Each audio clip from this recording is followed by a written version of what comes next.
I love my mom and sister, but to be honest, they're obsessed with money, status, and image. When I got engaged to my now ex-fiance, my mom immediately hired the hottest event planner in our city. This woman was hard to get and had done some beautiful events we'd previously attended. She was fine at first, but as time went on, I felt she was being catty, and I really wanted to back out of our contract. But my mom reminded me how much she'd spent and convinced me that it was in my head. Well, lo and behold, a few weeks before the wedding, my now ex had a breakdown about how he couldn't marry me because he was in love with someone else. Looking back, I ignored many red flags, and he was clearly depressed in our relationship, but at the time, I was shocked. I'll admit that I just wanted to be married and ignored many clear signs that he was miserable. So he ended up leaving me for the damn wedding planner. It was a difficult and humiliating time that my mom and sister helped me get through. He said some things which have impacted my self-esteem long term about how he never meant for this to happen, but he didn't realize how deeply he could feel things until he met her. That was 3 years ago and they're currently married. My sister recently got engaged and my mom went out and hired my wedding planner's business partner. Now, they co-own the business, so him making money means her making money, not to mention he's her close and personal friend. So he even walked her down the aisle to marry my ex. I expressed to my mom and sister how hurtful this was. They brushed it off and said he is his own person and not responsible for what she did. I can see that, but I still feel that they're putting having the best of the best over my feelings. I finally said that if they continued working with him, I wouldn't be attending. I know realistically it's ridiculous, but I just don't want my mom giving the homewrecker a dime. My sister cried and said I was sabotaging her wedding and my mom thinks I'm being petty. So, am I the idiot? Not the idiot. We're talking about wedding planners, not surgeons. Find literally anyone else. Can't your sister possibly have her dream wedding without hiring the company owned by your cheating ex and wedding planner? Your wedding planner broke up your relationship while planning your wedding. I think your feelings are justified. They could hire anyone else. Hiring this firm is a massive slap in the face, and then coming back with this poor me attitude like they're the injured party is just piling on. OP's family members would be giant clueless idiots and the idiot if they didn't see this problem coming from a mile away. Ask your sister if she or her fiancé has the hots for this wedding planning guy, given their company's reputation of weddings being planned for your family. My revenge would be living happily without the ex. Go to that wedding and enjoy yourself. Don't let your ex and his mistress make you feel less than. I guess your mom is finally getting to be the mother of the bride in the style she dreamed of. Your mental health is more important than a wedding that sounds more like a status symbol affair than a celebration of two people joining their lives together. Stand your ground and protect your peace. It might be a good idea to go low contact with your mom and sister temporarily. Oh boy, you are the idiot. You aren't over your ex. You're punishing your sister for your inability to move on. Please try to compromise. You accepted this wedding planner when offered to you. Your sister should be allowed to accept an alternate wedding planner no more or less than you did. It's about your sister, not you. So my teen female parents, both 52, and I moved to a new house, and it's basically a multi-family home. We're going to live on the first floor, and my parents know the owners who also live in the house. The owners are very religious Muslims and modest. On moving day, I decided to wear leggings and a shirt. It showed my curves, but it didn't show skin. Anyway, my mom told me I should cover up from now on and try not to walk out in shorts, etc., because they're a religious family, and we have to be mindful of them. I told her no, because I don't care what they think about me since we pay $2,000 in rent. I should be able to wear whatever I want, and it's not like I wear super revealing stuff, just typical stuff like tights and crop tops sometimes in the summer. My dad also agreed with me. My mom said the owners somewhat hinted at this when renting, which is why we should listen to not start problems. I told her I don't care about anyone's beliefs, and that it's my right to wear whatever I want. I respect everyone's beliefs, but I won't let it interfere with my life. I mean, why would I? We're not doing anything illegal, and it's not nudity. I don't care if it offends them because it's not like they're doing charity, we're paying them to live there. I asked my Muslim friends about it, and they think I'm being a jerk because, sometimes, if Muslim men see a woman like that, they need to lower their gaze. Mind you, the family has 6 men and they're adults, but I just feel like if they need to do that, they can lower their gaze and not look at me. Plus, I'm a minor, so they shouldn't be looking at me anyway. So why do I need to stop being comfortable in my home just in case they knock or I need to throw out the trash? Am I the idiot for being like this? Not the idiot. Religious freedom means being able to wear certain clothes that align with your religion. Conversely, religious oppression means forcing others to wear certain clothes based on their religion. You're not a Muslim, and your family pays rent to live in the place, so you shouldn't have to dress to suit their requirements. That's the point. You, OP, aren't Muslim. You don't need to live your life in a way that doesn't suit you and you don't believe in. They make you abide by their religious rules and restrictions. You're free to do as you will. Your parents' rent payment for living there doesn't entitle the landlord to dictate what you wear or what you believe. And the landlords will have a lawsuit on their hands if they try to push the issue. They can't tell you to abide by the rules of their religion any more than a vegetarian landlord could say to you that you can't eat meat in the house you rent from them. It's okay to be courteous, and it sounds like you are. You aren't hanging out on their porch in a bikini or anything, but telling you not to wear normal clothes is ridiculous. Does your mom abide by this as well, or does she only push it on you? I wonder if OP's mom is soft converting. She's trying to get her family slowly on board with conversion, and that's why she was okay with the move. It sounds like OP's dad didn't know about this little agreement mom and the landlords had, or he might have pushed back on the arrangement completely. OP, be ready to move once the lease is up. The whole story takes place a year ago. I, male 22, broke up with my then girlfriend, 21, after a 3-year relationship because things weren't working out for me. After a couple of weeks, I met someone who would become my current girlfriend, 20. I wasn't expecting nor searching for anything, but it just clicked between us and I fell really hard for her, so a month later we were officially dating.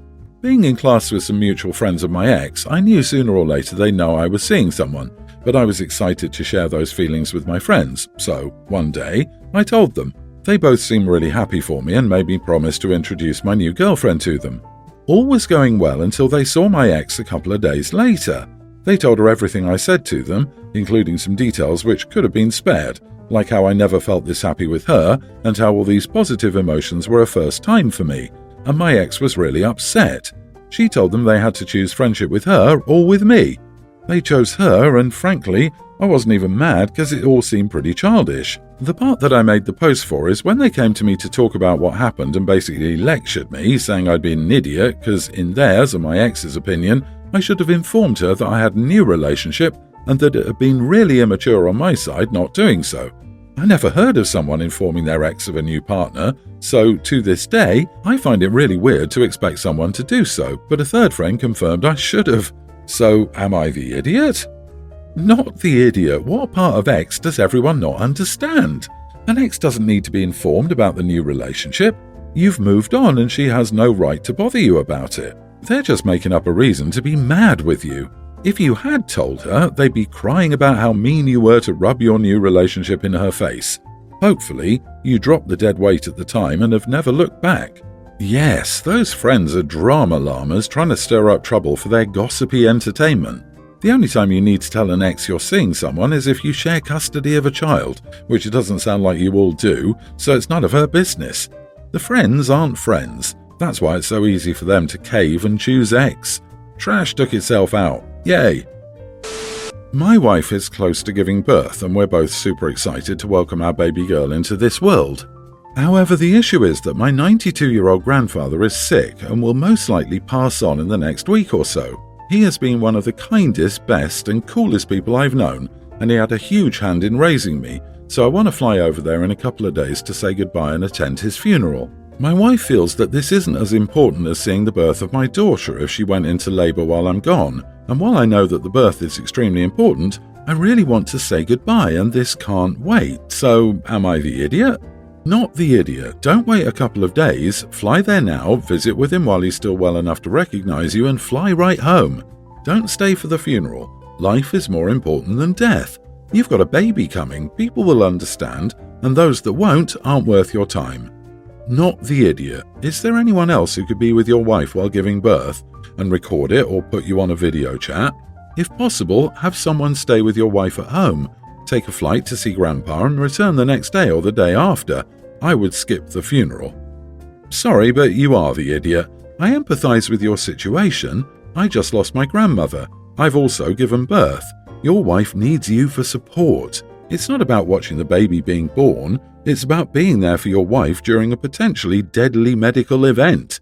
Given how wonderful your grandfather is, I'm sure he would understand. People saying not the idiot seem to think birth happens the way it does on a sitcom. A few groans and a healthy, clean baby emerges to oohs and ahs. It amazes me how guys don't understand what women go through giving birth. I know many guys who want their hands held going in for some small procedure or even going to the dentist. They really don't comprehend that the mother has to grow a person inside them and then push it out. The person giving birth should absolutely come first in every decision. It's honestly a really shocking disregard for women's needs and feelings, especially the person who said to have someone video it. Like, who cares if he watches a video of it later when his wife is going through this potentially terrifying experience all alone? Oh, sorry, not alone, with a videographer and an iPhone shoved between her legs so her husband doesn't miss out. Update: am I the idiot for wanting to go somewhere while my wife is almost due? Thanks for the support on this. I took today off and began the drive to my grandfather's town around 2.5 hours ago. My wife is at home with my sister-in-law and mother-in-law, and my brother-in-law and her best friend live 5 minutes away from her, so she's fine. She was pleased about this compromise and gave me her go-ahead since she knew how close I was to my grandpa. I'm at a rest stop for lunch right now, and the plan is to get there around 5 in the evening, talk to my grandfather and say goodbye to him, then drive back home and be there around midnight.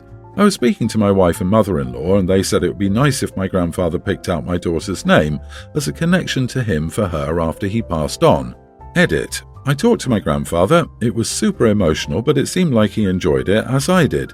I asked him about naming my daughter, and while he refused and said it wasn't his place at first, he eventually gave us our baby girl's name, after my grandma and great-grandma, respectfully. I'm back home now, but it seems like my grandpa will go pretty soon. I'm glad I got to say goodbye at least. Thanks. This is so wholesome. I'm glad you were both able to agree. You got that time with your grandfather and your wife was a trooper about it. Congratulations on the upcoming birth of your baby girl.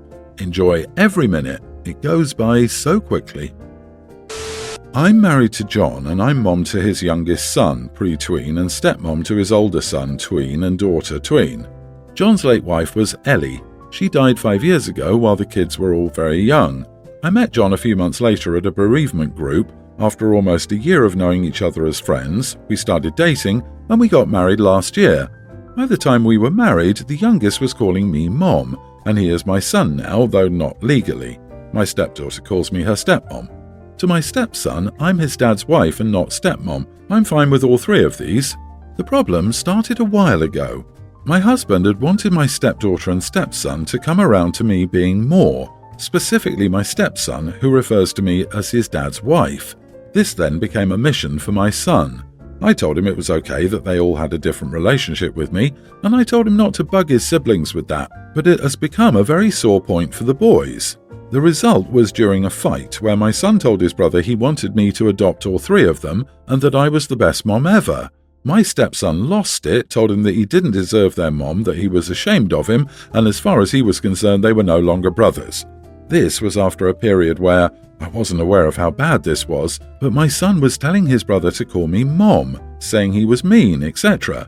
When I found out how bad it was, I told my son how he should be more understanding of his brother because he remembers their shared mom, and that I came in after he had grown more and formed memories and had a connection with her, and he was hurting his brother by pushing this. I also insisted that my husband go to therapy and get my stepson's therapy. He followed. We also went to marital counselling because my husband was aware of what our son was doing and I was not happy with him allowing it. The therapist they have been seeing suggested family therapy for the two of them. My husband wanted me to join so we could find a way to move forward as a family. I told him he needed to work on his relationship with his oldest child and that he shouldn't be worried about my relationship with my stepson right now. I've told him I wouldn't be going to family therapy with them, and that is that. However, I said it might be on the table in the future if the therapist feels it's beneficial and his relationship with his oldest child is going better. My husband thinks I'm harming things by not going, and his family, who are aware of what has been going on because they're very involved, said I'm an idiot for not wanting to work on the relationship with my stepkids. Am I the idiot? Not the idiot. To me, it pretty clearly sounds like you're letting the children define their relationship with you, which is the healthy thing to do. I don't think your oldest stepson needs you there right now, although, honestly, he probably needs to talk through some things without you there.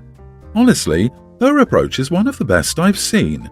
I feel that the father wants her there so he can go into the background and let her handle everything, like he ignored the problem long before or thought it was more comfortable just to sit by and watch. I think the youngest should be in therapy too. He needs to understand not everyone wants the same thing and it's okay to be that way. Mom said it isn't sinking in, so what's making him push older bro so hard? He's young and supposed to learn to respect others, but he's bullying his brother. The youngest is the real problem here, not the oldest.